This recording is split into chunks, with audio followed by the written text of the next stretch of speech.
Well, welcome everyone to the LitRPG Audiobook Podcast. I'm Ray, and I'll be reviewing some recent and classic LitRPG audiobooks for you today. Now, before we start the show, I do just want to apologize. I was on vacation last week, and I could not do anything internet-wise, so there was no point to recording, because it just was not going to work, and I was really just kind of nailed down spending time with my family. So there was no way I was getting anything done other than having that happen. So, I would get up at 6 o'clock in the morning, and I would get home at 8 o'clock at night, and I was exhausted, and I would fall asleep and sleep until 6 a.m. until we went out. My family and I had a really great time. The kids, I should say, really, really enjoyed themselves. They'd never been to a zoo, never been to a museum, never been to a science center, never got to do any of the stuff that we did, since we adopted them, and it was the first time, and it was just amazing to see them enjoying life like a kid should. And that was really a good thing, and it made me feel very happy. And I do apologize for that taking away from the show and the time. But it was just one of those things that I needed to spend time with them and get things caught up. And there's other things that have been happening in my life that are still holding me back a little bit on a lot of things. So I'm trying to get past that right now. But the show is back. And next week, I'm going to do my best to make next week the Dungeon Special. In fact, the Dungeon Special has grown to be so huge, I may have to break it into two parts, because otherwise I'm going to have like 4 of one person's different books in the reviews. Just one person has written 4 books that are in there because they're dungeon books. And I don't want to make it just about one person. So I may have to split it up, maybe like do part 1 and part 2 the next week, or make it like the following week after, where I do a regular show and then the part 2. There's a lot of material there. I mean, it's huge. I was counting it up, and it's just, there's no way. I don't want to do another 2-hour show. I think that keeping it within a certain timeline works really well. An hour is probably the best fit for this. I know, like, Ramon's shows are not that long. He does like maybe 5-7 minute reviews and so on and so forth. And that's good for his books, but I have a different style. And so I kind of blather on about things, as you can see right now.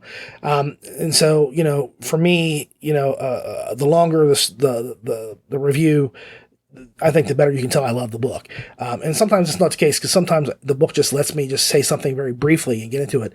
And sometimes I can rant about a book I really hate, just because. Like Gang But Not Conquered, if you saw the Naughty episode, that book really, really upset me. And anything by Luca Petra, I'm just staying away from Luca Petra completely, because it's the same thing. It's right to market, and it has no real redeeming values.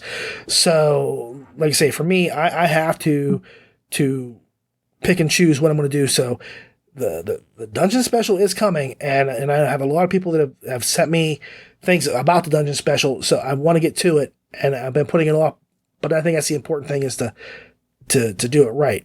So there's going to be a big Dungeon Special one way or another. It's probably going to be 2 shows, with a show in between. So just so you know what's going on. So right now, we're going to get started and go to our first book. Well, the first book I'm reviewing today is Adapt, A Touch of Power, Book 2.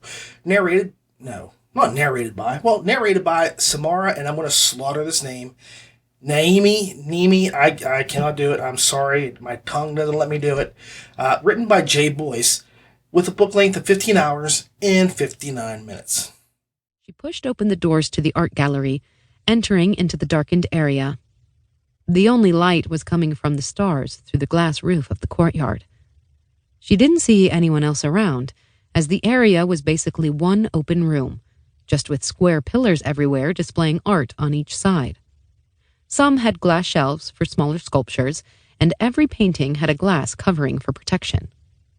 They were mostly around the edge, probably to protect them from direct sunlight.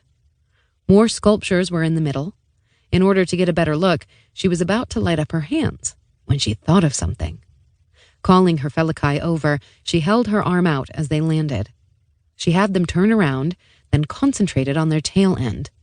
Much like her wind wall at the east gate, she wanted a timed enchantment. When she thought she had it right, she touched each Felikai in turn, and they began emitting different colored sparkles of light as they flew around. Well, what can I say? Jay Boyce has done it again. She has spun a pretty amazing tale with barely any fighting in it whatsoever. Honestly, there are only a handful of times that lives were taken in this book. But it still dragged me along like I was a dog named Dinky chained to a bumper of a station wagon. And if you're old enough and you remember National Lampoon's Vacation, you know exactly who I'm talking about, and that there's the dog. Okay? It wasn't very nice, and he got... Yeah. Okay, anyway. Boyce just has a very nice, natural way of telling a story that is both compelling and hypnotic. And she has a ton of characters with whom I don't know how she keeps track of them all, but you'll get to know fairly well by the end of the book. I mean, this is one of those books where there is a cast of characters. She has to have a massive checklist to be like, okay, who have I forgotten about? And are they supposed to be in this scene, that scene? Who's supposed to be here? What do they do? I mean, honestly, Samara probably has the harder job trying to keep track of who sounds like what and who and how they talk and what their mannerisms are vocally, because there is a massive, massive cast of characters. So, you know, and here's where I'm going to go into this with this.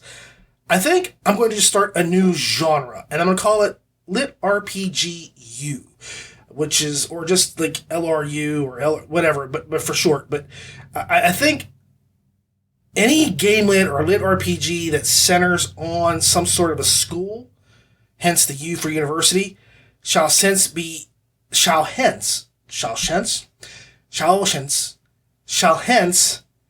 called LitRPG because that is basically a number of books that deal with things that happen exclusively in schools. I'm thinking of like Sufficiently Advanced Magic, for example. Siphon is one of these books where everything happens in the school. You literally go to the class with the character. You get to see what happens in the class, how they learn, how they interact. It's a lot like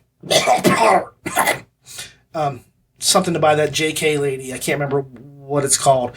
But there's just been a ton of these books. And, you know, like I said, in this example, you literally attend class with Jade. You're right beside her, the MC. You get to go through class, see what she's learning. And sometimes I really wonder how much of a class it is, because there's a lot of talking about stuff. It focuses on what the MC's doing or has relevance to. And then the rest of the class is just kind of, okay, she grabbed some butterflies and she grabbed this or that, or she learned this. So it's not really like teaching lessons like you would get like if you were watching Harry Potter. Sorry, I have a really bad cough. But you get the idea. It's based on a university, and there's been other books like that, especially the one I know I had a rant about that I'm not going to name, that was basically a right-to-market thing. That was a university story as well. And there's a lot of those happening right now, and I think it's a good genre, and I do like the concept, like, for example, with Sufficiently Advanced Magic, not LitRPG, but it still has that tone of the classes and the school and the college and everything it entails. So I'm just going to just throw that out there. I invented Sharam or Sheharam last for the naughty episode for instead of saying reverse harem, I'm going to say a Sheharam now because it's her harem. Her harem. Maybe I could do that one. Her harem. But anyway, it's the same thing here. It's going to be LitRPG for tag anytime I talk about one of these books. Now, this book itself, since I've diverged quite a bit, yeah, I digress a lot, don't I, guys? I'm sorry. The book has a lot going for it from an intensely likable lead. I mean, there's a very likable lead. Jade is fun and outgoing and very, very likable. I mean, I don't know how to put it any other way. She's just one of these characters you really like. If you met a person like this in real life, you would definitely have gravity pull you towards them. It also has a massive supporting cast. In fact, I would say that the rotating cast of characters is what really lends the air of authenticity to the story.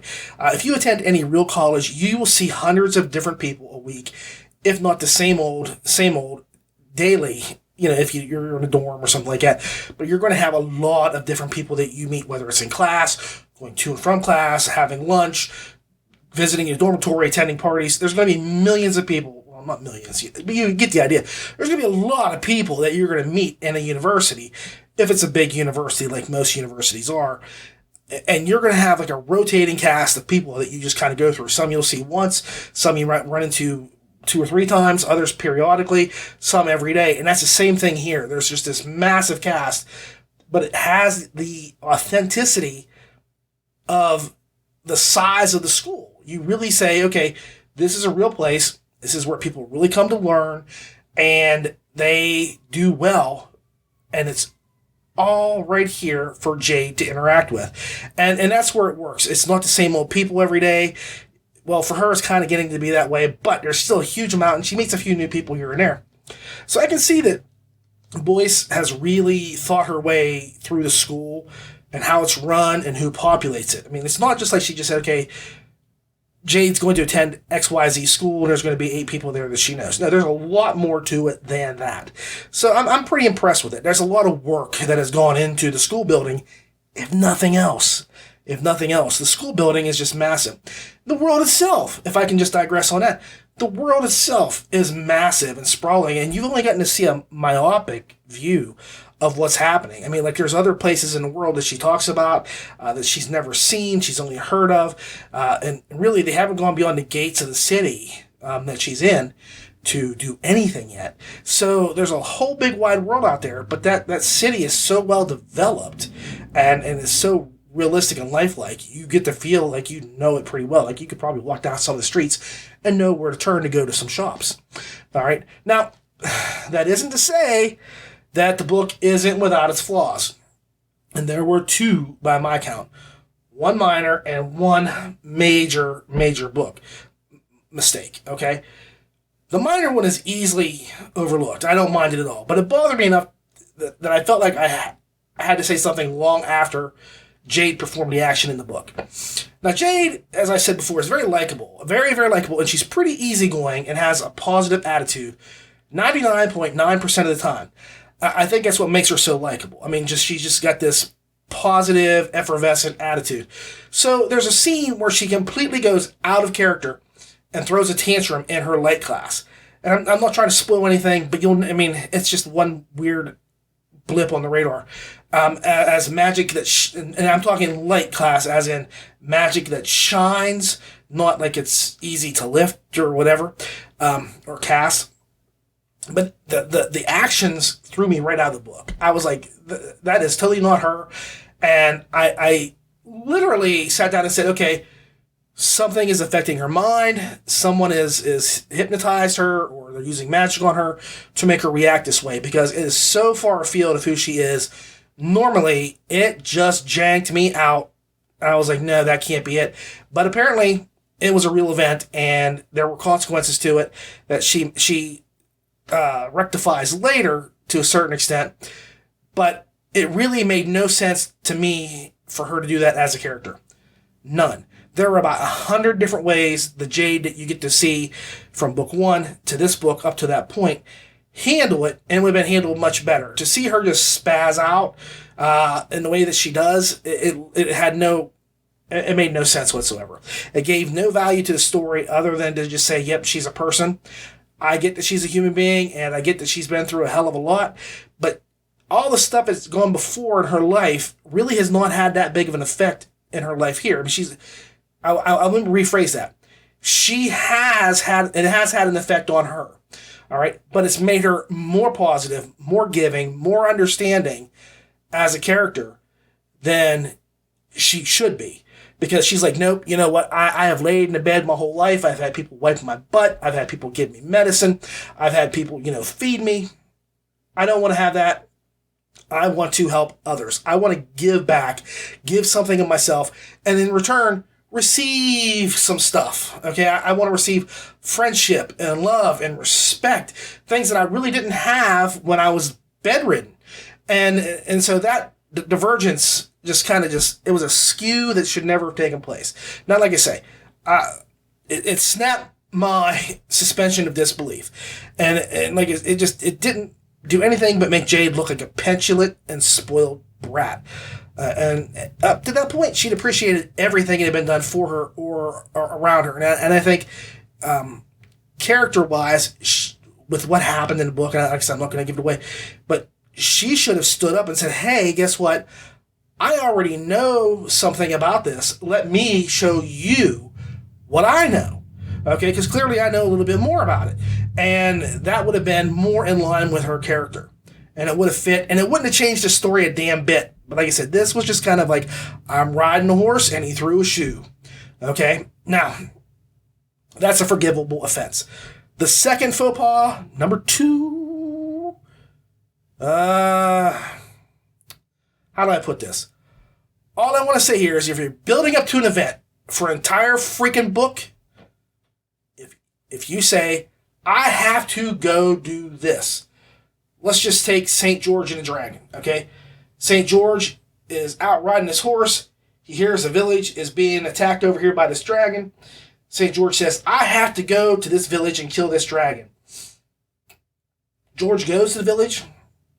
The villagers say the dragon moved from here to way over here. Go get him, guy, or we're going to be wiped out. He's eating all of our crops, eating our sheep, our cattle, some of our maidens. Go take care of this dragon. And he never gets to the dragon by the end of the book. Little frustrating. Very, very frustrating. Now, I mean, you keep anticipating things to come.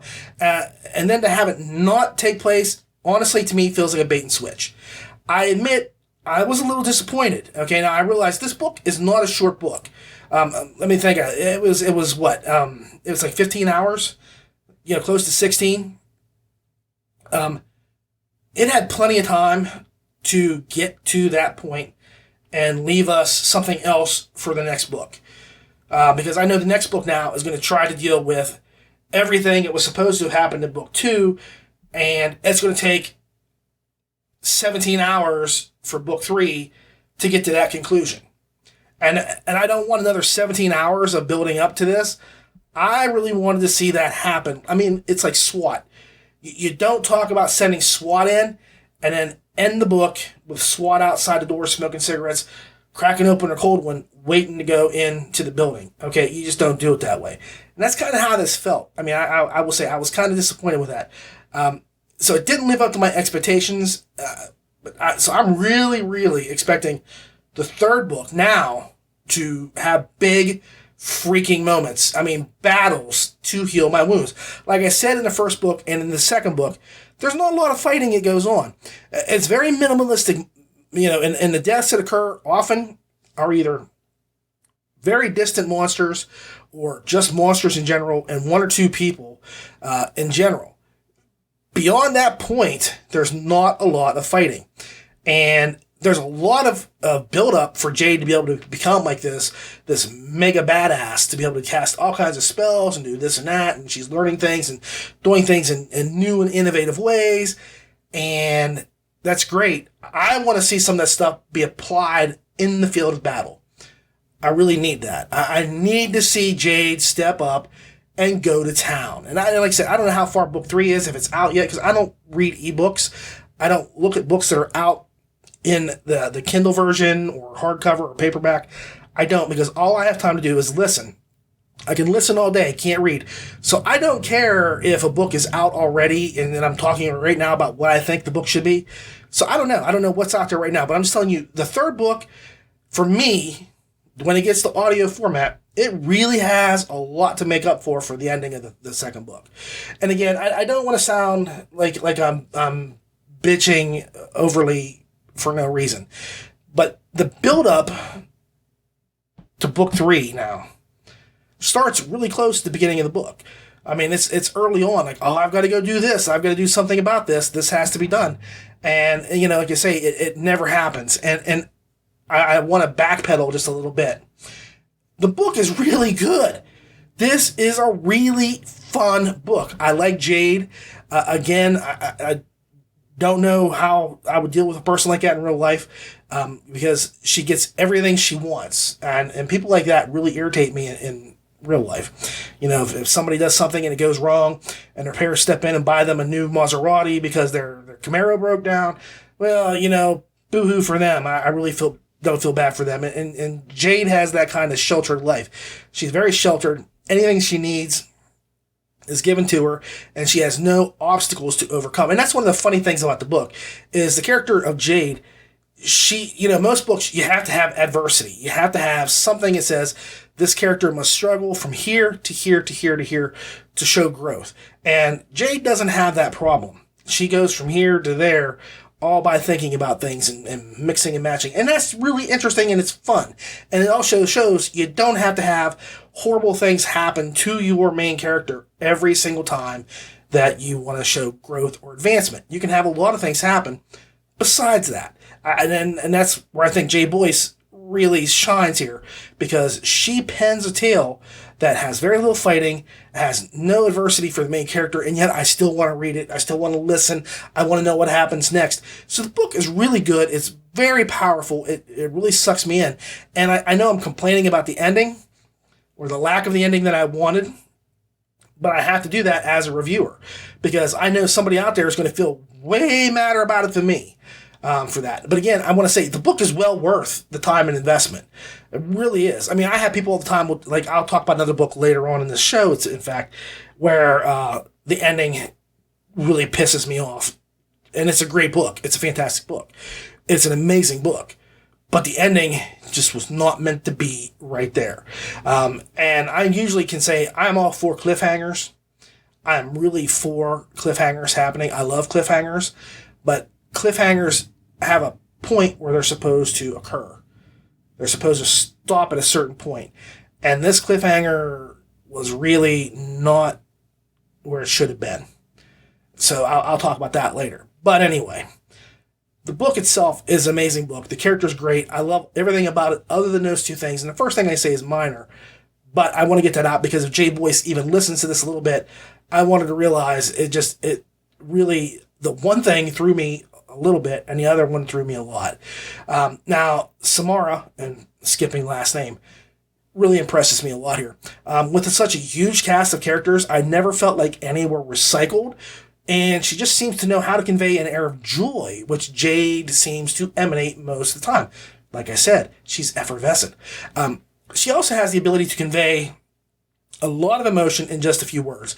And there are very few narrators that I know that can do that. And I'm just going to say, like, as females, like Andrea Parsnow, Annalise Rennie, this is the quality of people that she's there with. Because there's a lot of emotion in just a few words. Not an easy task. She also flips genders pretty easily. She can go from being a guy to a girl and back again, and you really aren't thrown off that much at all. I mean, you're like, yep, that's a guy, that's a girl, and you got it. So she adds a lot to the story, and I think she really, really embodies the spirit of Jade. So now you're going to say, what's the final score? Because you just had like a big rant over something. Well, my final score is 8.3 stars. Wow! I really liked the book. I mean, I can't say that enough. But the one event was skipped out, really deflated my enthusiasm. So I did shave off some points. I mean, this could have been a much higher story had I gotten what I expected. This would have been much bigger, believe me. But my enthusiasm was crushed. It was just crushed. And again, not to spoil the big finale, but everything pretty much went the way I expected it to. Jade really does, she needs some solid setbacks. She needs losses. Because as much as I just said that Jade Boyce can show that you don't have to have those things, now I really need to see how she'll react to actually having lost or not succeeded or not having been strong enough or not having been smart enough to deal with something. I want to see her fail, and I want her to see her have losses that are, compensatory to all for greatness. So as brilliant as she is here, she needs to do something really stupid to learn from that. And that means, if it means like somebody dying, then it means somebody dying. So, there's a lot of things I need to see in this book 3. Because for her, failure is never an option. It never seems to occur. Like I say, there's a scene in the book where she's like, oh, I don't know if I can do this. We've got 85 people here to help, but I'm sweating bullets because and the thing you're saying, she's going to do it. So it's just a matter of hearing about how it's going to occur. And that's fine. That really is fine because I know that's the character and I know that's the way that Jade Boyce writes. I really hope that there's some things negative in Jade's life in the future, which is a horrible thing to say. But if I'm looking at it as a listener or a reader, there really needs to be something to just kind of knock her on her butt a little bit because I want to see how she gets up and dust herself off. I want to see her do that. I want to see her show how strong she really is by, wiping the blood from her eyes, by putting the armor back on and standing up and fighting whatever way she can. That is what I need to see. She's learning all kinds of different skills and powers. I want to see how she does with those things when she's actually put to a test. And that's the important thing. So anyway, 8.3 stars. This is still an amazingly good book. Like I said, it would have been really close, much closer to the higher number had it not been for those two little things that occurred. So I highly recommend this book. Read it if you haven't already. All right, so the next book is Heir Today, Pawn Tomorrow, which is part of the Good Guy series. This is book 2 by Eric Ugland. And I got to tell you right now, I really like this series a lot. Narrated by Neil Helligers. I've really come to appreciate his work as well. Book length of 6 hours and 33 minutes. What is him? A moment passed, and Nikolai looked at Cleve. Cleve looked at me. I looked at Cleve. Finally, I pulled my character sheet, which is where I saw how many points I still needed to distribute. Montana, level 10 nothing. Traits, race, fallen. Height 6'3", weight 280 pounds. Eye color hazel, hair color blonde. Renown 0, no one even knows you exist. Statistics, HP 236, Stam not applicable, MP 182. Armor plus 23, chainmail. Active effects, none. Attributes. Strength, 55. Agility, 17. Dexterity, 19. Constitution, 52. Wisdom, 13. Intelligence, 13. Charisma, 19. Luck, 27. All right, so I really praised the hell out of this book 1 with my first review. And there I stated how much this book series feels like a serialized TV show that had a solid continuity, and I totally stand by that assessment. I could easily see this playing out on Amazon or Netflix or even Hulu or Disney or whatever other streaming billion services that are out there. But you would love it every second of it if that was the case. My preference, of course, would be to do Amazon or Netflix, but wherever it goes, this is meant to be a TV show. This is like Game of Thrones epic style storytelling in a way that is fun and silly and crazy. And it works so very, very well. I mean, it's not Game of Thrones mentality. Very clearly, it's not that way. But it is very much a great story, and it is serialized. And that's one of those things, like, what I miss from, like, I wish the X-Files had kind of been that way through season 1 and had stayed that route rather than being like the Monster of the Week. This is not like a Monster of the Week or a Villain of the Week kind of book series. It's very much all happening as it should play out in a regular story. If you were just watching this from afar, it's just the one guy's life being told. Now, book 2 picks up maybe about 1 second after book 1 finishes. In fact, it sort of relieves.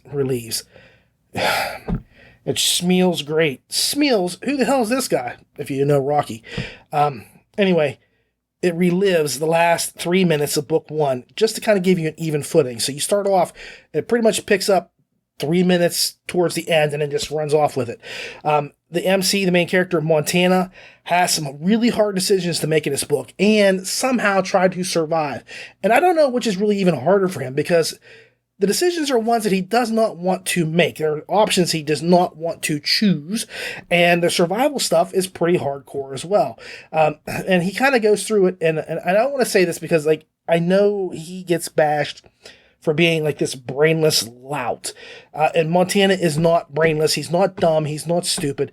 He's you and me. I mean, this is really, if you or I got thrown into a portalized video game style world, this would be how we would react, because no matter how many video games you've played and how well you think, oh, I could min-max my character, or I would tweak this and tweak that, and I'd build up this and build up that. The reality of it is you're just a person, and you'd be in some extreme circumstances. You'd be in over your head. You'd have no clue what was going on in reality, and your reactions would reflect your inability to kind of process everything that was happening all at once, even after you've been there for a little while. I mean, there's a reason why people go to war and they get shell shocked. I think that would be the same thing here. There would be extreme shell shock. If I want to go back to World War One, I don't like that PTSD stuff, but I like shell shock. There would be extreme shell shock people going into these worlds, because no matter how much they thought they were ready for it, it would just not be the case. And like I said, I keep hearing that Montana's a little low in the intelligence score, but he, to me, is just a regular dude that has been thrown into extraordinary circumstances, and he's dealing with it as best he can in the most, I don't know, the most forward way that he possibly could. I don't know how to put it any other way. He pretty much just does things as he thinks of them, which is how I would do things, how you would do things, I think. So he's not stupid by any means. I think he's just kind of rolling with it as best he can. And I think that as the series progresses, he's going to get a little bit better at anticipating things and dealing with people and dealing with circumstances a little bit better than what he has up to this point. But it's very real, and I have to say it's very believable and authentic in its presentation. So, for anybody that thinks he's an idiot, I think you need to reassess. I really do. He has to deal with the concept of, like, let's just say, for example, adoption, whether he wants to become royal. He's dodging death, and he still has to just be himself. I mean, he's given some tasks that really seem insurmountable. One plus of the whole story is that all the crunch seems to have lessened a little bit in comparison to book one, which is really weird for me to say that, because, like, for example, I know Ramon is all about the crunch. The crispier, the better for him. Me, I can take it or leave it. It's great in some aspects, and then others not. Book one, it was really like every 5 minutes, it felt like there were stats and stuff coming up. This one kind of trims it back to a more manageable level to me, but still remains enough crunch that you'll be cuckoo for Cocoa Puffs. Okay? So, it's there. It's there, and, you won't have a complaint, but it's not as overwhelming as it felt in book one. Here, it's more manageable, and I think it actually gets pulled back a little bit more in book three. I don't want to go too much into that. But book three, it's the same thing. It's pulled back to a much more enjoyable level than here. Not that it's not enjoyable, but for me, I don't like to have all the stats and stuff rolling into my way every 10 minutes, being given, like, character updates and that sort of stuff. The real draw of the tale is Montana himself, and how he completely deals with all the craziness that suddenly fills his life. For example, a couple of man-otter beastkin, kind of get sworn in as his own vassals. He's now, got to deal with having them as part of his tribe, or whatever you want to call it, his group, his team. He's got to keep them alive as well as himself, keep them out of trouble. And he gets himself into trouble more than anybody, much to the chagrin of his party. Montana's one of these guys that's kind of like, well, I'll go over here and investigate this just to save everybody else the hassle. And everybody else is like, why are you going off alone and doing things on your own when it makes us get into danger because you're doing things you might dredge up Cthulhu for all we know. And, we're all dead because you were poking your nose where it shouldn't have been, or we could have been there to help you and stop you from doing this sort of stuff. So there's that aspect of it as well. And that's where I say he's incredibly likable, and I enjoy spending time with him. And I like the doofiness with which he proceeds, because I'm that way. Like I say, my wife will tell you I'm autistic because I am oblivious to certain aspects of the world, just completely oblivious to them. I go through life. It's a social thing. It really is. Socially, I'm horrible with socially understanding things. I've worked many years to socialize myself. And sometimes I say to myself, WWDD, what would Dexter do? Because Dexter was one of these characters, Dexter the serial killer, who didn't understand people, and he struggled to emulate them. And I've had to deal with that in my whole life, was like understanding why people do certain things and how things happen. And so for me, I'll see somebody crying, oh, do you have some sort of allergy today or something? No, I'm at a funeral and I'm upset. Oh, okay. Stupid me. That sort of stuff. Okay, that's just the way my mind is. I don't connect like I should. And so I see Montana doing the same thing. He doesn't have connections that need to be made automatically, XYZ. On paper, I'm great. I can do things on paper all day. In person, I fits out. I just fits. So I really think the story is progressing. It's got a good arc to it. It's not going too fast. It's not going too slow. I don't feel like I'm getting railroaded into, getting like these little chunks of story. I think the stories interlock very neatly. And, I'm, like I said before, I'm one of these people that I really prefer a 7 or 8 or 9 hour book as opposed to a 14 or a 17-hour novel. And it used to be the other way around. But when it takes, an audiobook takes 24 hours to listen to, I could probably read a 24-hour listening book in probably 5 or 6 hours. I'm a voracious reader. I used to be able to read really quickly. I don't know how I would do now because it's been a couple years since I've actually sat down to read an actual book. And nowadays, when I read stuff, I kind of skim, paperwork and stuff like that because I'm not reading everything in depth. I'm looking for PowerPoints, that I had to focus on and things like that. So it's not quite the same thing. But I mean, I could probably read a 24-hour read book out loud in about 6 hours, if less. Okay. So getting to have to go through that can be a bit overwhelming. And actually, sometimes I kind of hold off on books that are that long just because it's going to take away from like 5 other books I could read that are half the length. And I don't want to do that to that book as opposed to the other books. So I like the book lengths on these novels. I think they're really perfect. Again, it makes it feel episodic and it makes it feel like part of a series rather than one long honking book. Like, if you want to know the truth of it, like the longest book I've ever read was the Sword of Shannara. And if you know the book is this thick in hardcover. And I read like 900 pages and it was still that thick to go. And it was so boring to me. I actually had to stop. I put the book away and it was years. And I mean years and years and years after the fact. And I won't even go into it now how long it was. Before I went back and got the book and finished it, and I forced myself to go through it because it was not as good as the Elfstones. And I got the Elfstones first and read that. In the book, the Elfstones, that big. And the Elfstones was succinct and it was amazing. And it was, all the excess was trimmed away in that book. It was just amazing and fantastic. And that's what I see here. There's a lot of stuff I could get for a 17-hour book. I think that, this book could easily be blown up and fill up more hours for listening. But it's not. It's trimmed back and only the necessary items are there to keep it simple. That's the nice thing about the story. It's very simplistic. It's not overly thought out. It's not overwrought. And it's so smooth in how it goes. I just think it works perfectly for the character and for the world that you're in.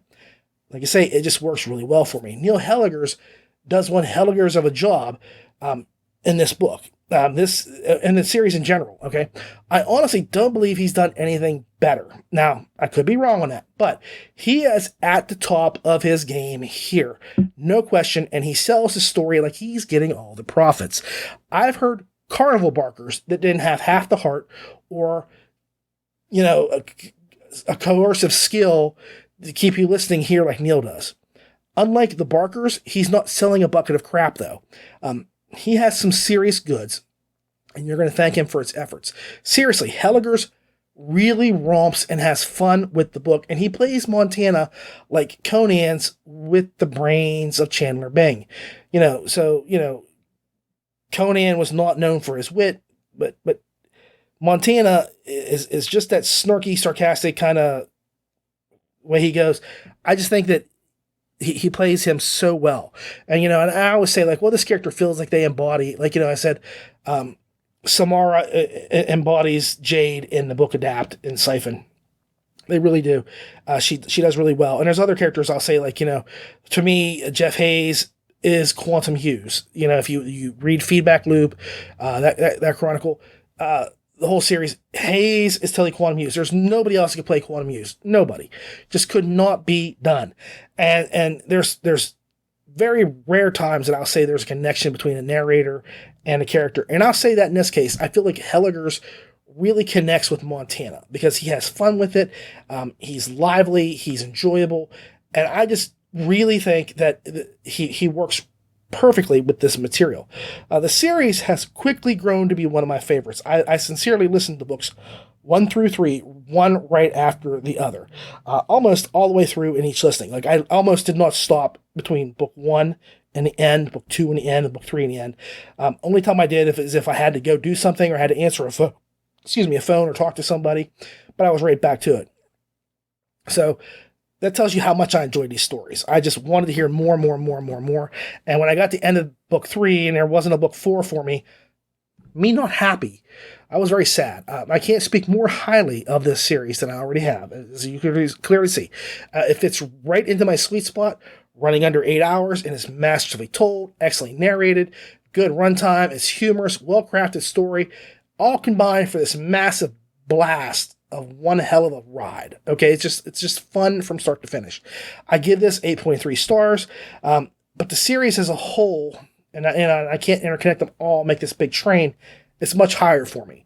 I mean, honestly, I would probably say the series like an 8.8 for me, once you've read all the books, because it's just fantastic fun, non-stop, and it just sucks you in. It's like a mini black hole that will not let you out of its event horizon. You can't get away from it once you get in. It's a perfect blend. It cuts a fine line between campy and serious, and I just think that Ugland is a master at his craft, and he's telling a story that he is meant to tell. Yeah, next up, Viridian Gate Online Firebrand, a LitRPG adventure novel, which is part of the Firebrand series, Book 1, written by J.D. Astra and James Hunter, narrated by Emily Wu Zeller, with a book length of 10 hours and 17 minutes. I hit the ground, and the wind left my lungs. I choked for air and grasped at my chest. My eyes stung every time I tried to open them, but I could see in the darkness as debuff notifications appeared. Debuff added. Stunned. You have sustained a stunning blow. Attack damage minus 15%. Stamina regeneration reduced by 30%. Movement speed reduced by 35%. Duration 1 minute. Broken nose. Your nose has been broken. Take 1 point of damage per sec and reduce visibility by 25%. Duration 3 minutes or until a potion is consumed. Damn it! Why did I roll a caster? Why was I so damn squish? There was more shouting and a swift kick to my ribs, then metal on metal and a deep cry of agony. Now, here's a little story I got to tell about a gal named Abby you know so well. It started way back in VGO's prehistory when she learned a little bit about Osmar's treachery. That's right. Abby, Grimjack's love interest in VGO, has a book of her own. Blew my mind. That's right. I have to say, I've always been, this is the truth. Now, I'm going to come clean. I've always been a little leery of one writer taking over another writer's character.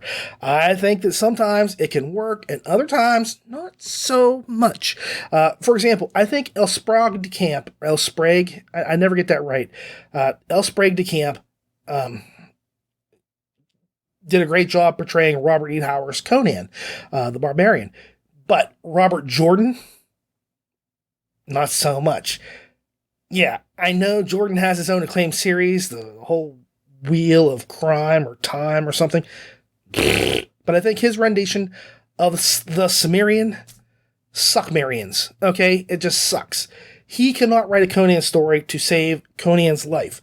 Honestly, I mean, I have read some bad Conan stories by authors who are not nearly as talented or well-known, and Jordan cannot do a good Conan story. I'm sorry, he just cannot. Personal preference, acclaimed series, but just, yeah, you get my point. I think at this point, Harrison TV show, Southern Jump. My phone's jumping in at me. I think that every great writer who has tons of material to research, okay, and work from somebody else may not quite succeed in the way you would expect. Like I say, I might feel I know Conan really, really, really well and be able to write a good Conan story.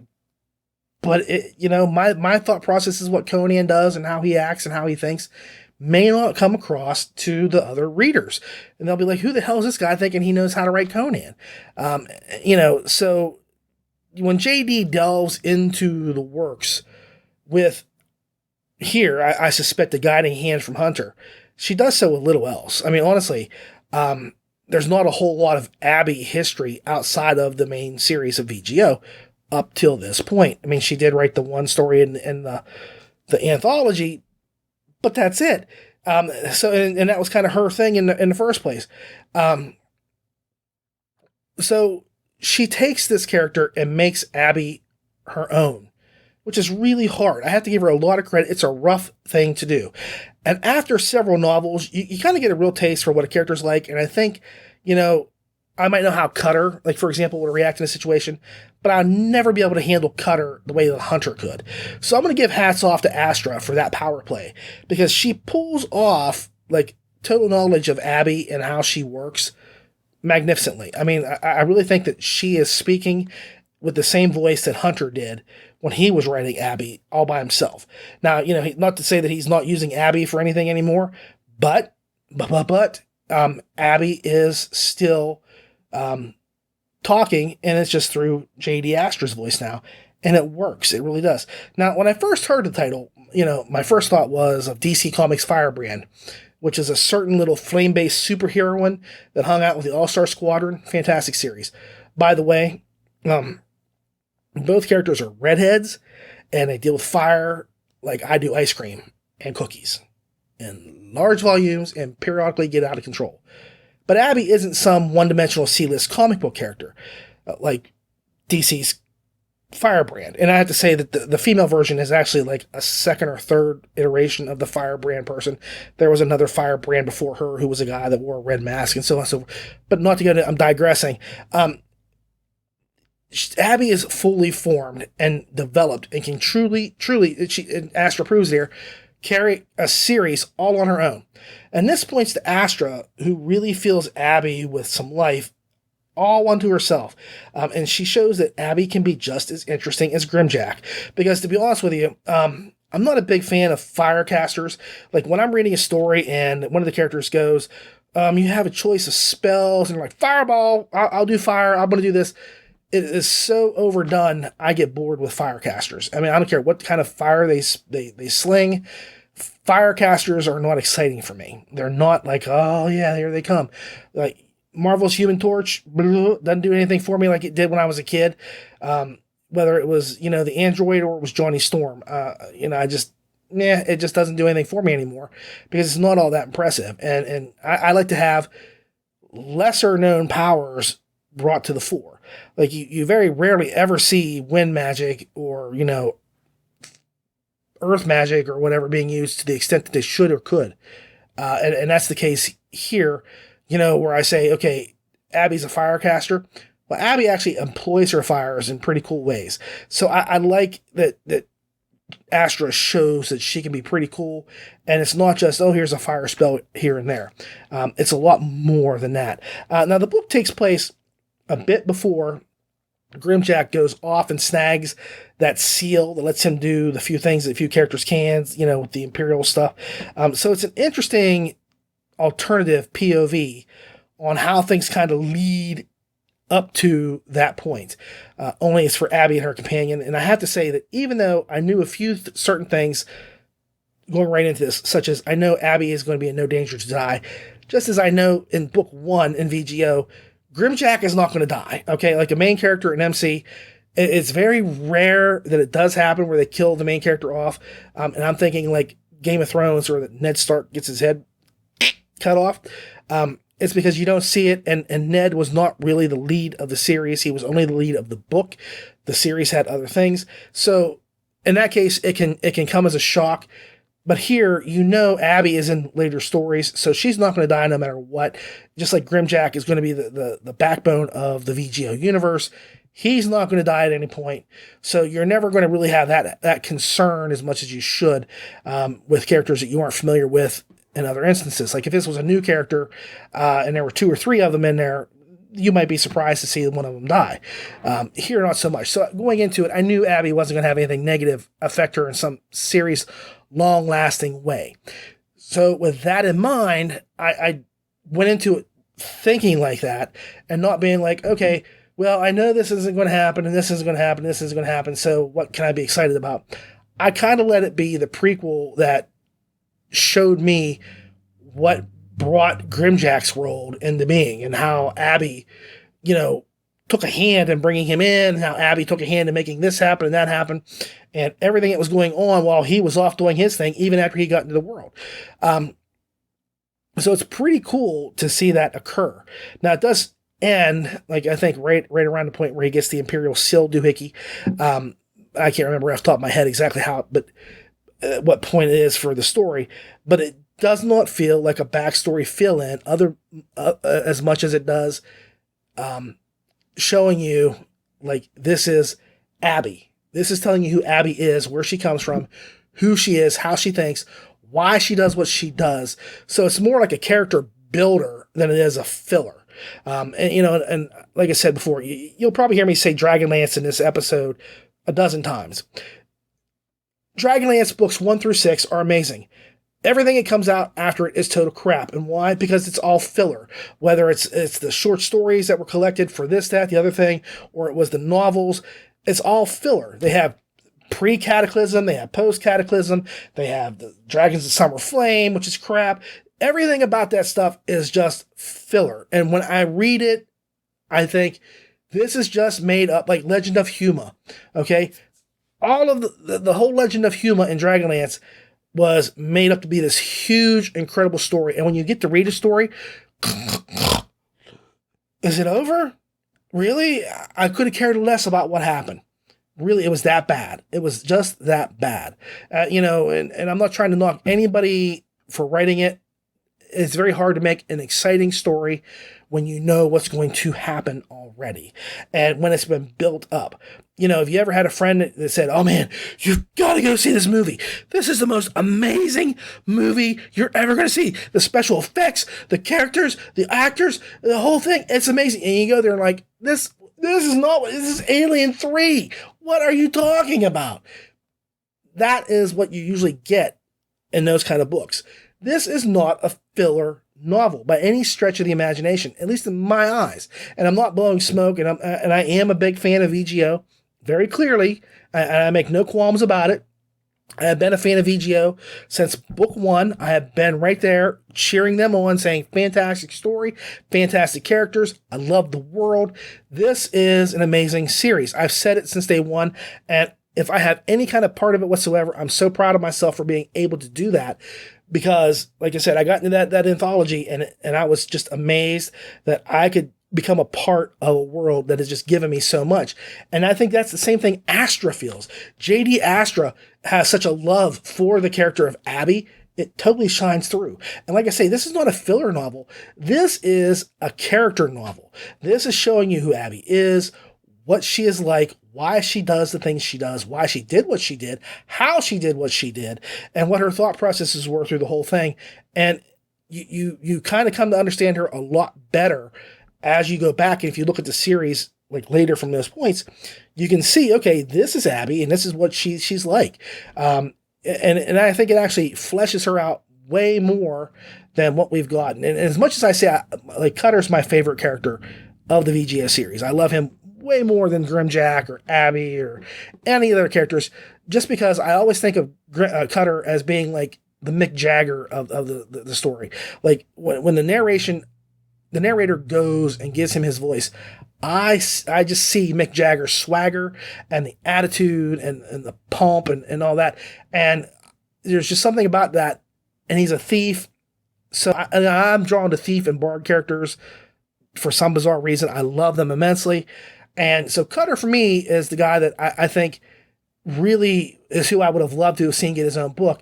But on the same side, other side of the coin, I also think of like Family Guy and how they did the Cleveland show. And why did they do Quagmire? Quagmire was much more popular than Cleveland. And the reason being is you could only do so much with Quagmire for so long before it got boring.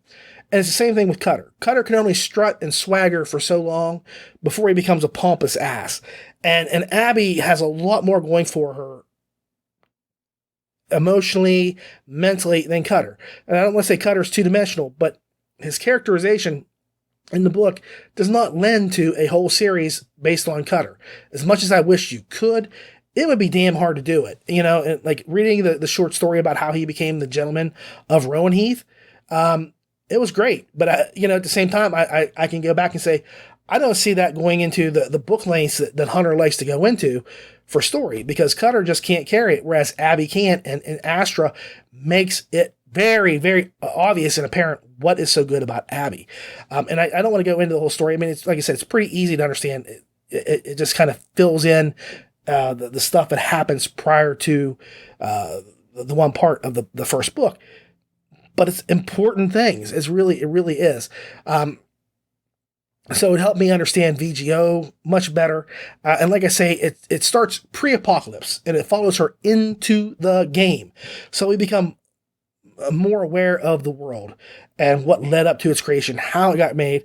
So like I say, it works. It's a fun romp that sort of look back at the beginning. It's kind of a reflection. You can kind of look back into the past and say, okay, I saw what happened there. Now what? So, and again, I don't know what happens in the other books.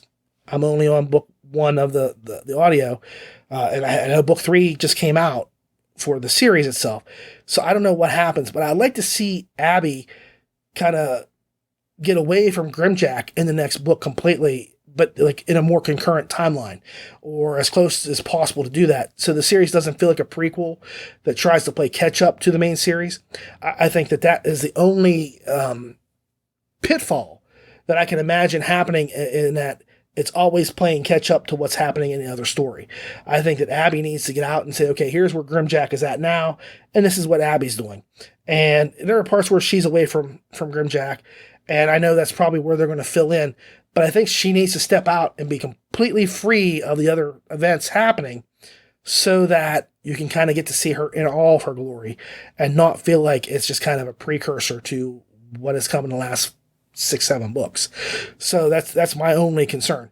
Emily Wu Zeller, whom I actually recognize from a book named Minimum Wage Magic, which is part of the Detroit Free Zone series. And it's a good series. It's funny. It's funny in a lot of places, but it also isn't slow and draggy. It has a breakneck pace that made me realize how good of a narrator she is. FYI, she has done some hella lot of narrating, just so you know that. And I completely credit Shadow Alley for bringing new blood into their LitRPG books, just like I did with Mountaindale with Axe Druid and bringing in their guy. I think that, Shadow Alley really found somebody special here to vocalize. If you don't want to use the standards, and again, I'm not trying to say, skip the standards, because I love the standards that we have. But if you're looking for somebody new, Emily is a great person to go to. Like I said, if you've read Minimum Wage Magic, or I should say listen to it, you'll know how good she really is. I think she fits right in as Abby. And again, this is only book 1, so I can't say she embodies the character like I probably will in a couple other places. But I think she does a really good job as Abby. And probably by about book 3, I'll say, oh yeah, she is totally Abby in my mind now. So when I hear the other guy reading the Abby parts in the main series, I'll be like, that ain't Abby no more. Yep. That ain't her. Nope, you're trying to trick me. But, she needs to work more in this genre, I think. I think that Emily Wu Zeller does a really nice job. And again, that's one of those things where I say it a lot, but narration is not easy. So if it's mediocre, I'm going to tell you it's mediocre. And if they do a good job, I'm going to tell you they do a good job. And Zeller really does do a great job here. And she's got a whole lot of books behind her to prove just how good of a narrator she really is. So, give her a chance because she does fantastic. The final score is 8.2 stars. I did enjoy it a lot. The narration's a great matchup. My only issue is I really didn't have a lot of tension because I know that no matter what, Abby would be okay. And like I say, that's the only thing it really took away from the story. I would have probably said if I didn't know all the other stuff that was happening. I'd probably said 8.5, 8.4, somewhere in that ballpark. But when I don't have any tension of any concern of anything happening to Abby, I got to pull back a little bit because there's no idea what's going to happen. And it's kind of like the same thing like with VGO. If I'm going to stay in the VGO universe, it's like with the Death Heads quest. The first Death Heads quest was really fun. I enjoyed it. The second one, I was kind of like, I've seen this before, and I kind of know how it's going to play out. This is going to kick in at just the wrong moment, and it's going to happen at the wrong time, and so on and so forth, and it's going to be a struggle. So it wasn't as good for me the second time around. So, that kind of took away some points for me reading-wise as well with those books. Whereas here, just knowing that it's like I say, it's a precursor. So, it's just like, I'll go back to Dragonlance. When Flint gets captured by the Gully Dwarves and Flint the King, he's not going to die and nothing bad's going to happen to him, really.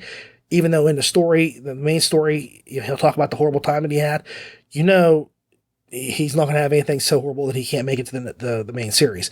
So it took away from your enjoyment just a little bit as things go. So, to me, it's better served to do something afterwards with the characters on their own. So when you have a prequel like that, as much as I say I enjoyed it, and I think it was much more about the character than it was about the story, which is much more important because this is meant to increase the enjoyment of the characters themselves. That's what it's about, because the story is already told. So you can't make it about the story. You've got to make it about the characters. And J.D. Astra really does that. So kudos to her. And that's why it's only 8.2. I can't go higher just because, you knew what was coming, even though it hasn't happened yet. So next up, I'm going to do Into the Light, Axe Druid, Book 1. Written by Christopher Johns, narrated by B.J. Harrison. The series is the Axe Druid. So, not going to repeat that, but I just did. With a book length of 16 hours and 18 minutes. He's the gaming guru I never knew I needed. He stayed true to himself and kept his avatar close to his real height of 5'6". Yosuke, fool? He joked and strutted imperiously. Jake and Evan are here too. As he said their names, I looked over, and sure enough, the other two were standing there with huge grins. Hey, broski, said the tall, lanky elf, who looked like he had hypothermia. I recognized his voice and mannerisms as my buddy, Jake. Long time no see. This just kept getting more and more unreal. I had just seen them earlier. The elf stepped forward, and we clasped hands. His pale blue skin was wrapped in black animal fur, with traces of white streaking through, hanging out of tan breeches. He had a bow slung over one shoulder and a quiver at his hip. Long, black hair graced the top of his head, with the sides cleanly shaven.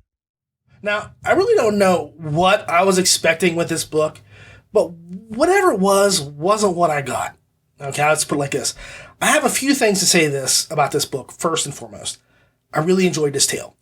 So what I am about to say is not a criticism or meant to be detrimental to the story or Chris Johns, but I really wish he had made this into a group book rather than focusing it on a Druid MC. You want to know why? As fun as Ezekiel was, here's the thing. There were times that I wanted to follow the other characters as much as I wanted to stick with MC Ezekiel.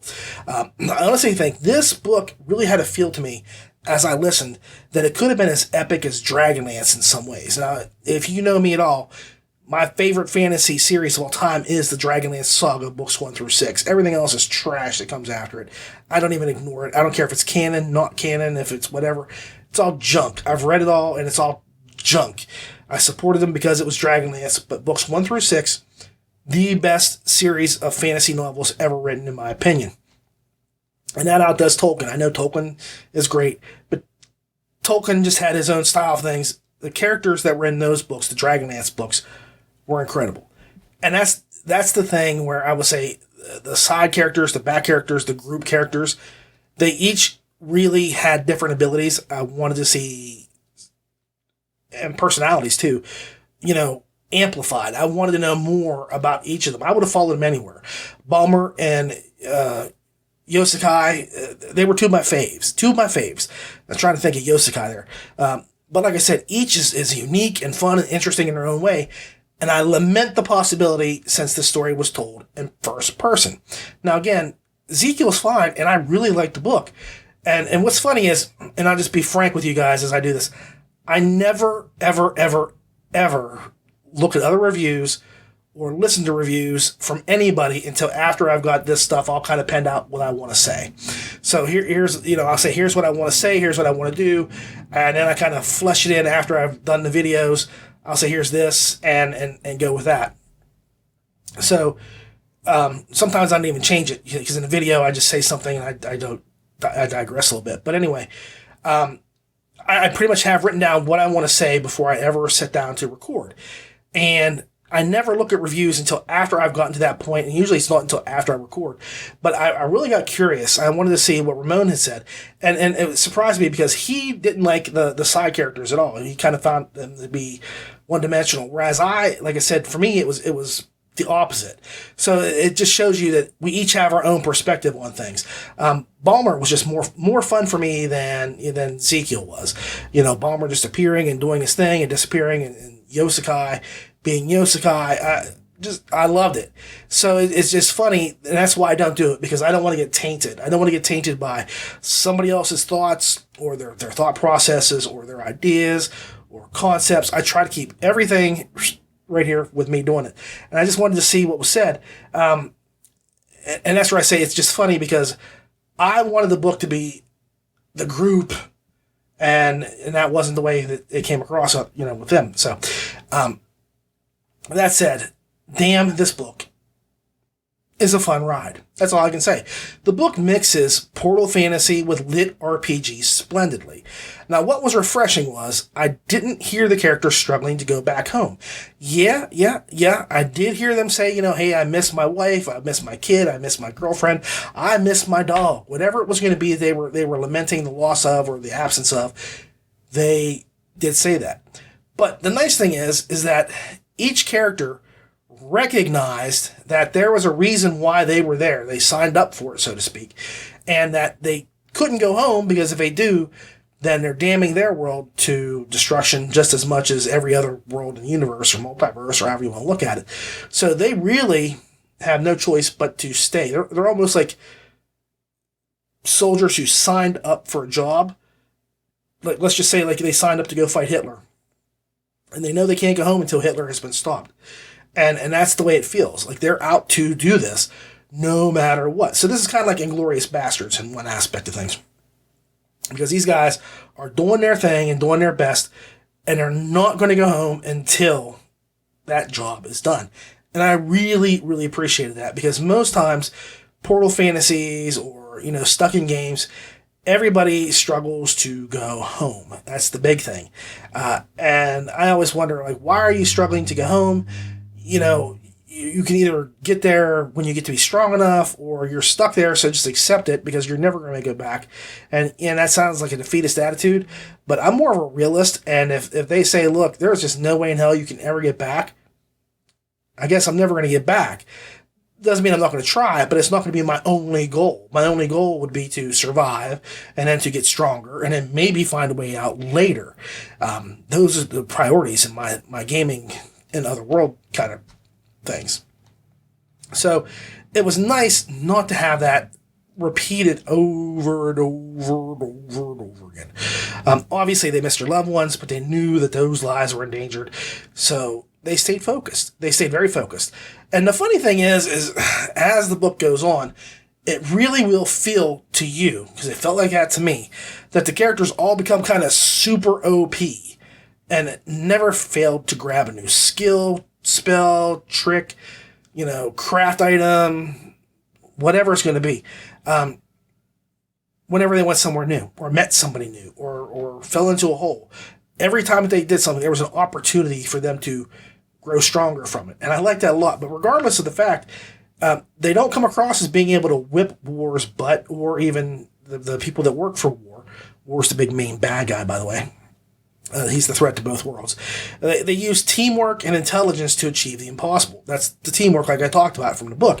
And it's their closeness and camaraderie that drew me into the story more than anything. Like Ezekiel is one of these characters. It reminds me a lot of, like I said, Jade in the Adapt book. And just because these are Mountain Dale Press books doesn't mean they're the same thing at all. But every time Ezekiel goes somewhere, he makes a friend. He befriends the unfriendable.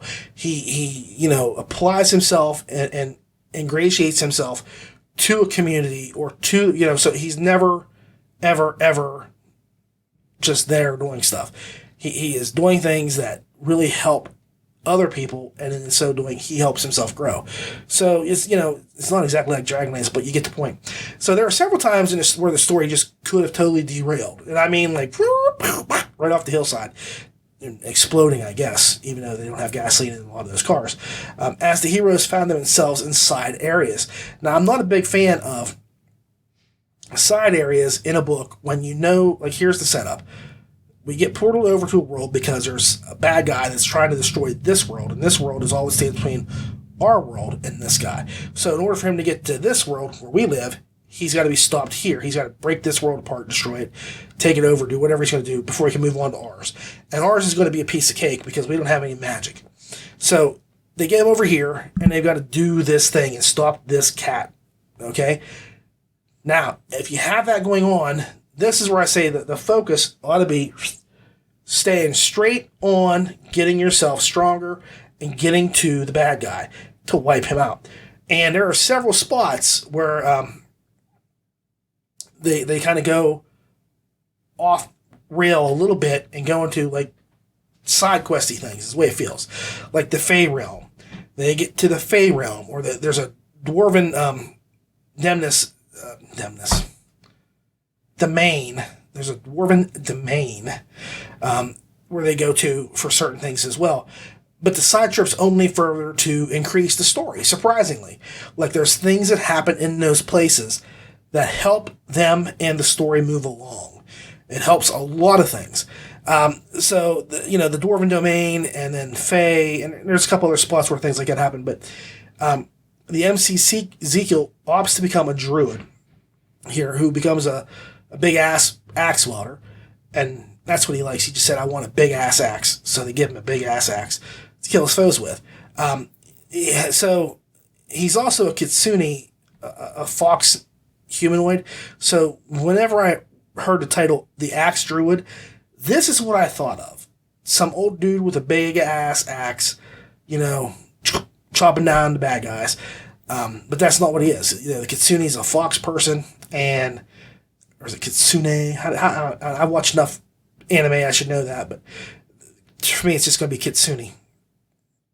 So, I would expect him to look like this guy than that, but then, like I said, Ezekiel never meets an NPC he doesn't become friends with almost immediately.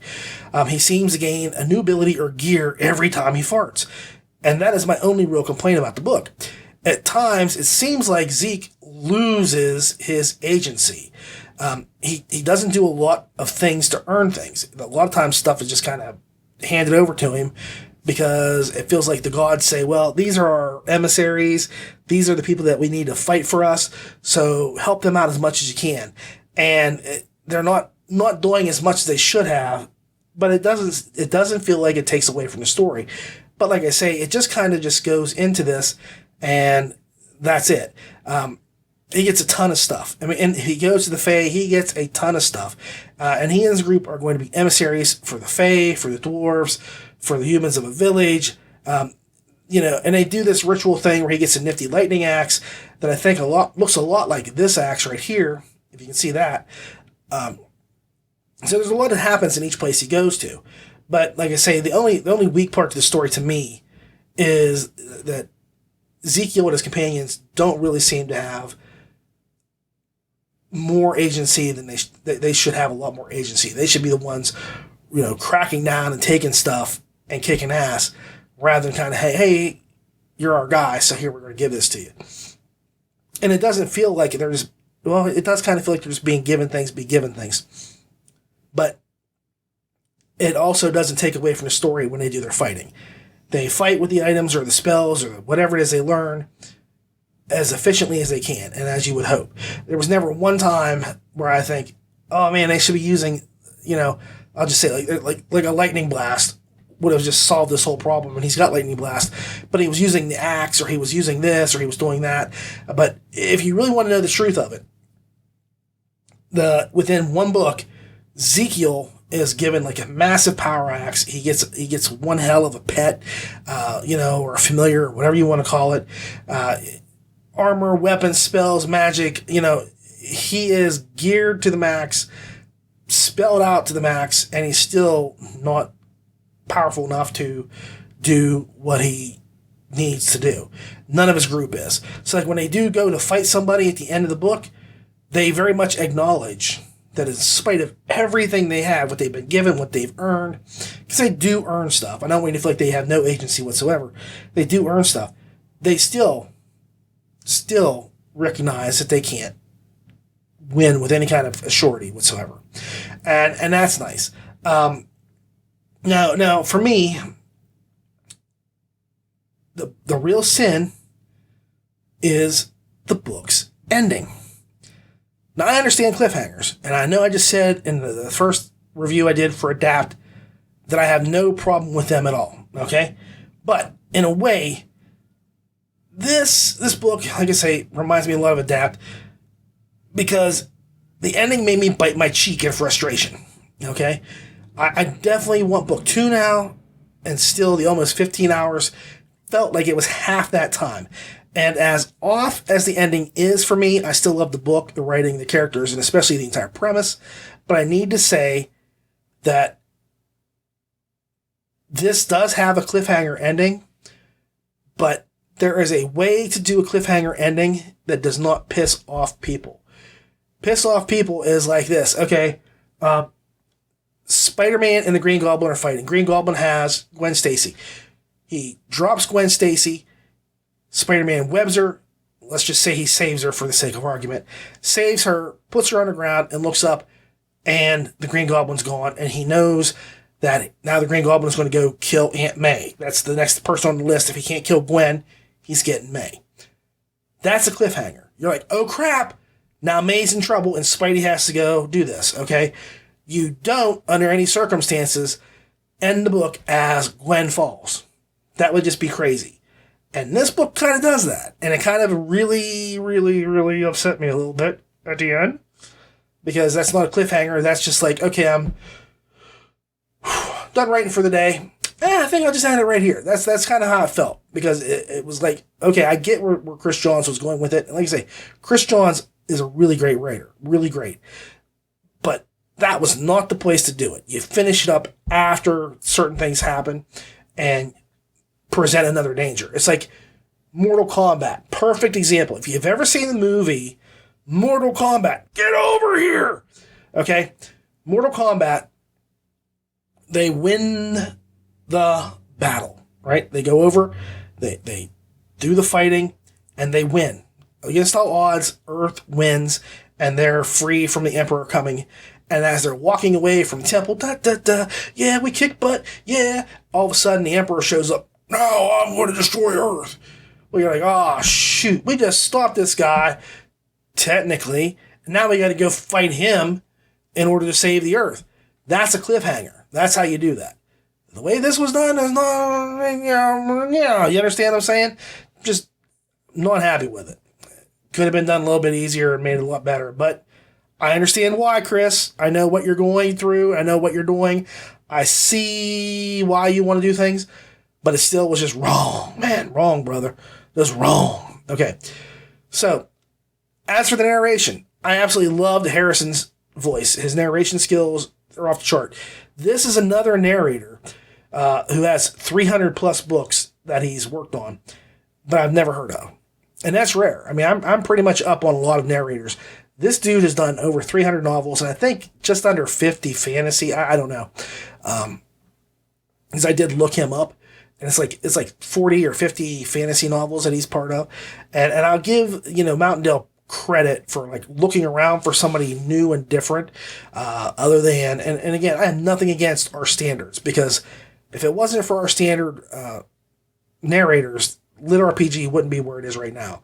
Not in the audiobook section, because without Soundbooth, without Parsno, without Rennie, without, I don't want to go through this whole thing, but you've got these amazing people that just knock out of the park every job they do, and they elevate the status of LitRPG all the more for what they do there. And to go outside of that cadre of talent and finding somebody else who's good and actually deserves to be here is pretty brave, and it's telling. He keeps me hooked. I will say Harrison kept me hooked on the story, and he had different voices. I think his voices weren't quite as pronounced as they could have been. I think there were a couple times he was a little weak with transitioning between who. I don't think I ever had a problem knowing who was talking, but sometimes it just kind of like, was that Yosuka or was that Balmer? Or somebody else in the party. So it wasn't hard for me to differentiate, but he could have been a little bit more clear about who was doing what at what time, because I did have to think about it for a second when somebody spoke. With a lot of times, like, if I'm listening to Jeff Hayes do Super Sales, I know exactly who the character is as he's talking. Andrea with the pancakes instantly, even if she's not saying pancakes, or say I can't do it, but you understand. So, Harrison does a really good job. I can't wait to hear more from the guy. I think that book 2 is going to be amazing. I think it's just going to be incredible. So, with that being said, there are some things, like I say, I had issues with. The ending is the primary thing, the lack of agency. So my final score is 8.1 stars. Again, the big issue for me was the ending. And again, I'm pretty forgiving with that sort of stuff, but I was so into this book and so into the story and so into what was happening at the end that the way that it kind of cut just kind of left me a little mad, a little angry. And like I said, I can't wait for book 2. I'm really into book 2. Cannot wait to hear it. And really, it's an awesome story. But I got to knock off points. I got to be honest. I can't just say, hey, it's a great book. Here's 8.5 or 8.6. Can't do that. Can't say it's 8.7 because the ending just was knocked me out really like I'd never get knocked out. So, like I said, it's well worth the time and effort in the book, and it's an incredible book. 8.1 stars is nothing to sneeze at. But like I said, I did have that one issue especially. So give this book a listen. It was really fun. I really enjoyed it. And having a different kind of MC, not a standard orc or human or elf as the main hero was refreshing. You don't see that very often, especially like a rare humanoid like the Kitsune, just because you don't see that very often. It was very nice to not have that standard trope thrown at me again and again and again. So give this book a listen. It is well worth it. Next up is my Soundbooth Spotlight. Woohoo! That's right, Soundbooth Spotlight time. Can't go wrong with that. Today, I'm spotlighting Battle Spire, a crafting LitRPG book, which is part of the 100 Kingdoms series, book 1, written by Michael R. Miller of Portal Books, okay? Narrated by Justin Thomas James. Oh, man, JTJ, can we not go wrong here? This is perfect already. Jeff Hayes, yep, and Annie Ellicott. So we've got like 3 major swingers right here. This is like the top 3 lineup of the New York Yankees. Okay, top 3 batters, wham, all home runs. Book length, 12 hours and 20 minutes. And I don't even like the Yankees, guys. A loud crackle and pop rang in my ears, and then I heard another voice. Don't go in there. It was a female voice, sounding so cool and calm it was as if she was announcing the weather. Oh, and I heard it inside my head, so that wasn't worrying at all. I skidded to a stop. What the? Who the? They can see you. You'll be trapped. Go to the dungeons. There's something about running for your life that makes you trust voices you hear in your head. Only I didn't know the way, and I turned first left and then right like an idiot. Right. The voice told me. I went right. I let the voice guide me through the maze of the hallways and rooms, all the while hearing the terrorists who were now hot on my heels. The natural light vanished as I descended deeper into the bowels of the spire. Torches held in sconces on grimy walls did little to help, so in desperation, I brought out my own lantern. So, just for your own edification, as I said, I don't like the Yankees. I don't watch sports. I just don't have time, and I could care less who throws a football or a baseball or a soccer ball or whatever it is in the air. But if it came down to it, I was born and raised in a very specific area that if I said anything but Pittsburgh, my father would kill me. So if you've got to ask me who I would root for, it's always going to be Pittsburgh, whether it's the Pens, Pirates, Steelers, the Maulers, whoever it would be, I would tell you it'd be the Penguins. Did I say Penguins by accident? Maybe I like hockey a little bit. But anyway, because they're not throwing balls. But Pittsburgh is my hometown team. Okay, so all right, you crazy cats and chicks. Let me just say, I have to say that this is one fun Soundbooth spotlight tonight. My first thought was, how in the hell can you carry a story on crafting?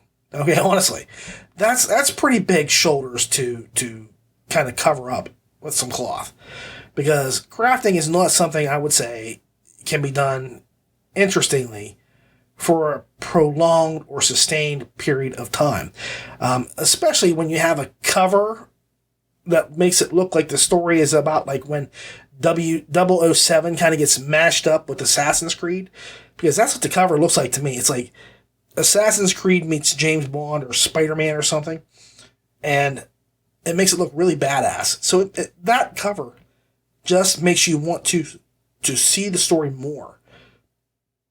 I don't know, how it's going to go from the cover, but it makes me want to watch. It makes me want to listen. So all I can say is I needn't have worried. The book is full of crunch, so for you diehard lit RPGers, it will satisfy you on that front. I mean, it's got a lot of crisp and crack and crunch. It also has a new class that's really cool called the Scavenger, which brings back fond memories of a great Deadlands game. I don't know if you ever heard of Deadlands RPG. I'm a big RPGer from way back when. I've got tons of RPGs in my house that I wish I could play, but my kids, I tried to get them into D&D, and they just had no interest. They were bored out of their mind because it didn't go like this on a phone, and so they're done. So I have no one to play games with anymore. Not that I have time for it, but I'm an RPG guy, so the Deadlands was one of my favorite games. It was a Western game about ghost rock and how if you burned it, it would do all kinds of crazy things, but it also released evil spirits into the world. And specifically, that all led to another RPG book in the same vein of Deadlands called Deadlands Hell on Earth, which was kind of like Mad Max meets the Wild West after an apocalypse. And there was a character there that kind of reminded me of the Scavenger. See, I go a long way around to get to a point. And there they weren't called Scavengers, they were called Junkers. Same difference. Still, the point is it made a class that nobody ever wanted, and everybody knows is super weak, that proves to be probably the best choice the MC in this particular instance, Jack, can make. They can take things and make things out of them, upgrade and improve, and they can kind of like use other classes' powers to a certain extent. So it's really a neat little concept that it gets played out very differently than what you're used to. So I enjoyed that a lot. And believe me, Jack milks every advantage that he can from this class, just like you should, making weapons and upgrading them to insane levels. And he uses his powers to a degree that no other scavenger should be able to do because of certain events in the game.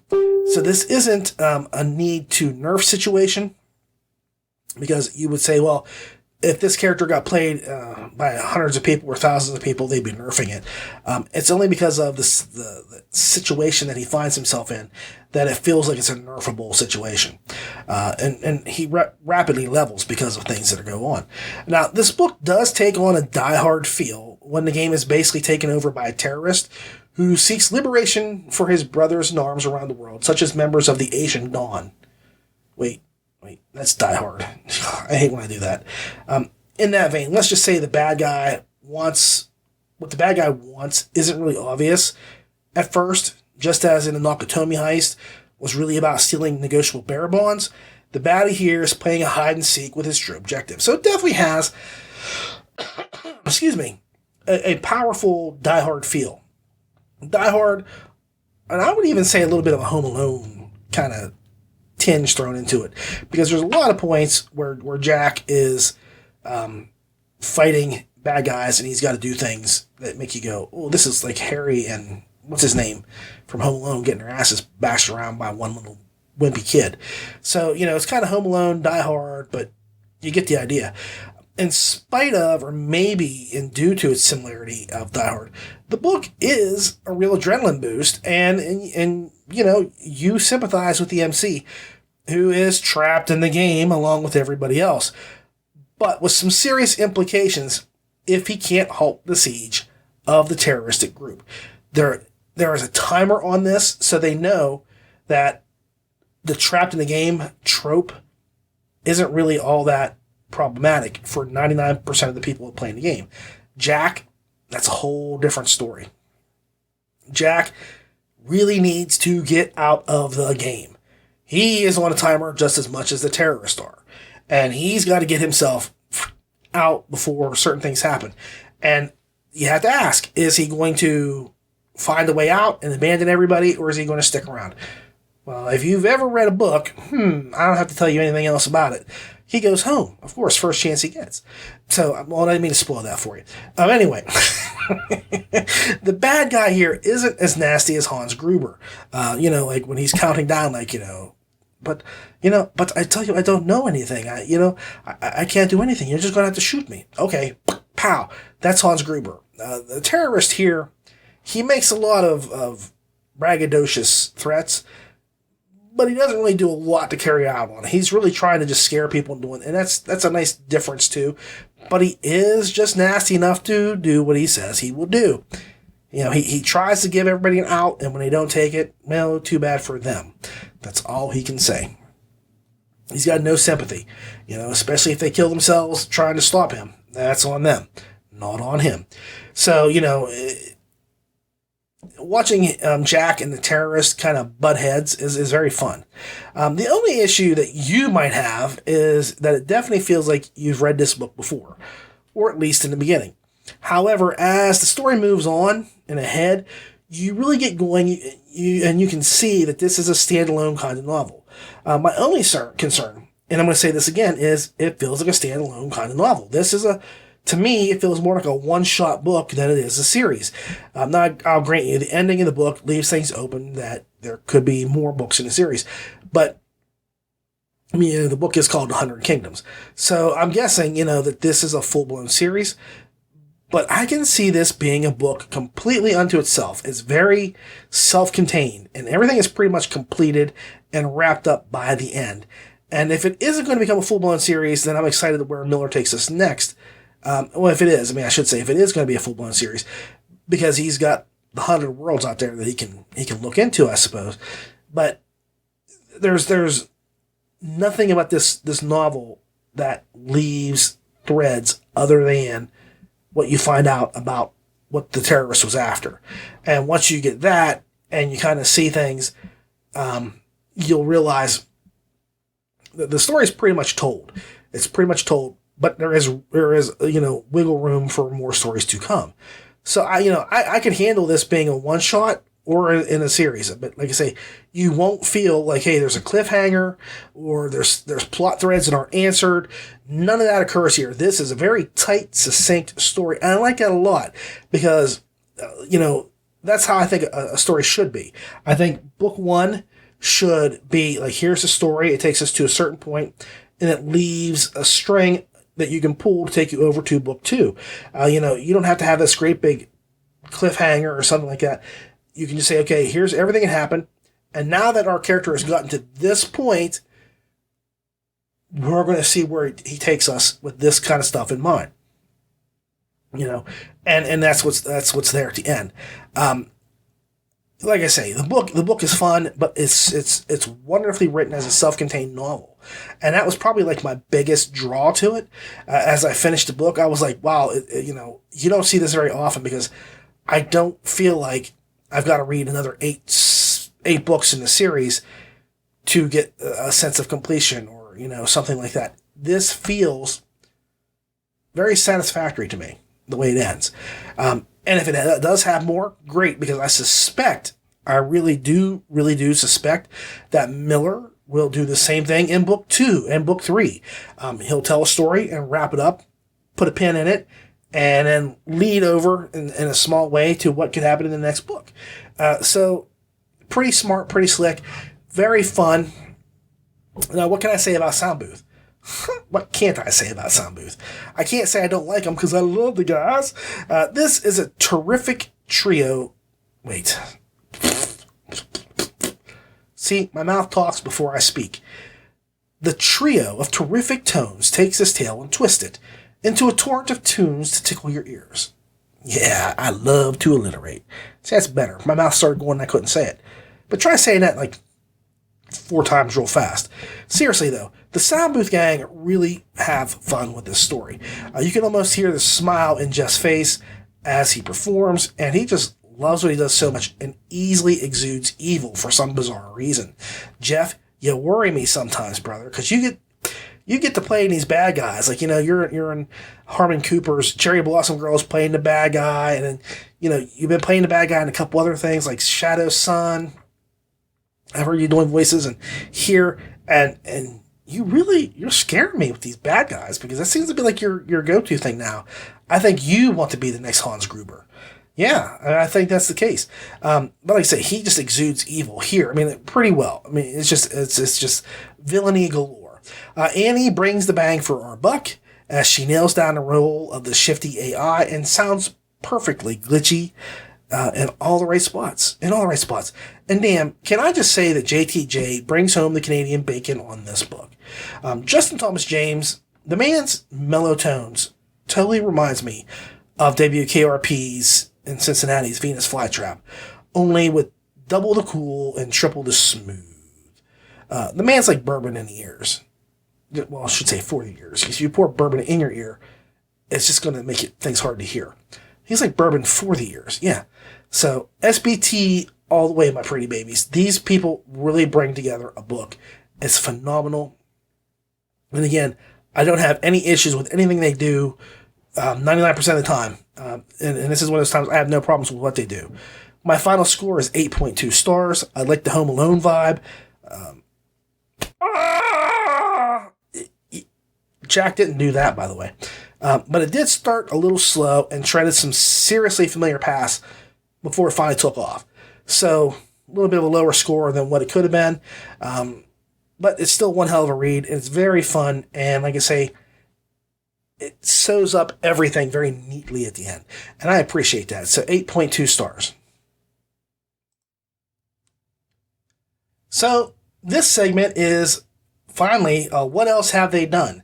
But I'm doing a very special what else have they done, because it's only about a short story. This one is Deus Ex Rand, Misfits, Demigods, and a Beer Drinking Dog, written by D.J. Bodden, narrated by Daniel Penz, with a book length of only 18 minutes. Remember microwavable popcorn? Some of the old-timers know what I'm talking about. Before the collapse made tech as unreliable as magic was before the collapse, we had these boxes that cook things with waves. Crazy shit. Anyway, that pop every couple of seconds when the bag was just starting is what a normal day during the collapse was like. Pop. Yee-haw! That was Tex, my team's self-appointed sharpshooter. Tex was so nearsighted she had to tie her boots by feel. She broke her glasses between the time when DC went up and when Puddle found us, so we gave her the scope from his rifle. It's just the kind of guy Puddle was. With the lenses set just right, Tex could see and shoot pretty good. Then we had to have a talk about trigger safety when she started looking at everyone through it, and Lefty lost an ear. This is a segment I haven't done for a while, and I figured that since I was reviewing the Firebrand book, I might as well just throw a bone to the other writers of the VGO side quest people. And please show the book here. That would include DJ Bodden. Now, as you know, I am one of those people who adore short stories. I write some of them. Sometimes they get published, sometimes they don't. But I like short stories. I love reading short stories. I like a short story because it is very quick and succinct and makes a very powerful statement. And that's one of the great things about a short story is just how much impactful it can be if it's done properly. It can be fun. It can be horrifying. It can be amazing. Whatever it is that guy that's writing it or that girl that's writing it is going for, there is a message that is there. And that's why if you ever have seen any of my reviews of some collections that people put together from short stories they've done, I'll say, yeah, the story was okay. It was about a werewolf, but there was no point to it. It was just about a werewolf attack that was in a desert. I won't tell you whose that was, but that's it. There's really nothing else to it. I want to see like a reason why there's a werewolf in the Iraqi desert and what happens and what is there's our message. There has to be a little bit more than this group of soldiers show up, they get slaughtered, and that's the end of the story. That's not a very good story. That's just an incident. I need something with some meat to it. And that's a good short story. Something that has a point. There's something that's it's either horrifying or it's amazing. And this one is fun. This is a very fun one. So, as I say, I'm always looking for a good shorty. I don't mean that kind of shorty. No. Although she is a gamer. Well, maybe that kind. Maybe that kind of shorty. She's still there. Yeah, I could go for that. Save that for me for later, please, Ramon. No, I'm talking about short stories, not shorties. But these brief little tales, and I think Bodden has actually set up an entire post-apocalyptic world in under 20 minutes here. One that is dashed with action and humor and just fun. There's a lot of silliness, but at the same time, it's pretty serious. There's a big battle going on. But he manages to give you a layout of what happened to the world, why it's the way it is, who the group of people are that are fighting, why they're fighting, and what the results are. That's pretty good. And in under 20 minutes, he did those 5 things. Okay? That's pretty powerful. Now, the book features a motley crew of unexpected heroes, dead people, demigods, horsemen, as in the horsemen of the apocalypse, I guess, and a ton of other craziness that is just pure high adrenaline and even high octane fun. Really, it was just a pleasure to listen to. The narration is good, and Pens is spot on injecting the humor into a scene. This is the only story that I know of that entails a group of warriors battling for their lives against one of the horsemen of the apocalypse that also features a beer-drinking dog. You can see dogs do drink beer. Right there. I'll grant you, getting a dog to drink beer isn't really all that hard. I used to have Alaskan Malamute that I would let drink Pepsi. I'd just come out and give her some Pepsi in her bowl, and she just loved me to death for doing that. So, teaching a dog to drink beer, not so hard. It's teaching him how to light a cigarette that's damn near impossible. So, yeah, Pens tells the story very well. And I enjoyed him in his weaving of the tale very much. It was an immense joy to listen to him do this. He had a lot of fun. You can tell he was enjoying the story as much as I was, and that's very important. Now, here I'm just going to say it like this. There's no score here. I'm just putting this out for you to go check out. It's just a brief review. I wanted to let you know it's fun, it's exciting, it has. I can't go into a lot of detail because I'll tell you the whole story in under 10 minutes. And that's just in a recap because it's a 15-minute story, basically. So the one thing I will say is I don't recommend using a credit on an 18-minute story. As much as I like this story and DJ Bodden, it's not worth a credit. Just pay the couple bucks. If you really, really wanted to hear a good story, it's entertaining, it's only a few dollars to pick up. That's what I did. It was no big deal. A few dollars here for a quick short story. It was a fun short story. And like I say, it makes you feel like there's a bigger world out there, a bigger book that should exist by this point. DJ, are you listening? So it's a good setup for another series if he ever wanted to do something with it. So I look at it as a good investment because this is something that he is writing. He's written for VGO. He's written this. So, support him, and maybe he'll do some other things with other companies or for himself. And that's what it's all about, is supporting the community. But I can totally see this fleshed out in a bigger, badder ass story than what we have right here. And this is a really good, big, badass story for as small as it is.